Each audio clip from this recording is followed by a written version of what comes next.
طبعا العطل هو انه ورقة حاشرة هنا او فتات الورق، نجي نفتح هاي ننظف هالمنطقة، ننظفها كلها ننظفها.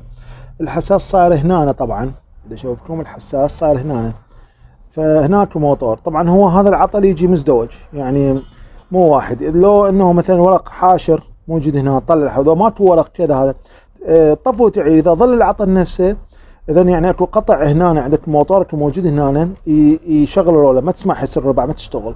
اذا اكو قطع بالكيبل طبعا تقدر من هنا تفسخ، هذا واحد من هنا واحد، ومن هنا تطلع هاي القاعدة كلتها.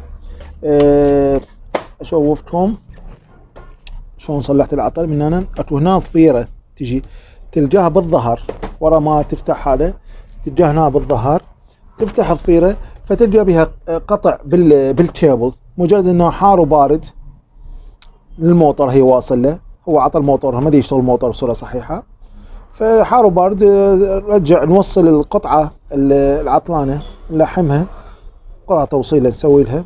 هذا السبب انه النوبات مثلا يابس الواير يابس تلقاه او كذا، ومن ها تعرف هذا جزء متحرك فيصير بها قطع، فنصلح. صحت نرجع نشغل ورا ما سوينا.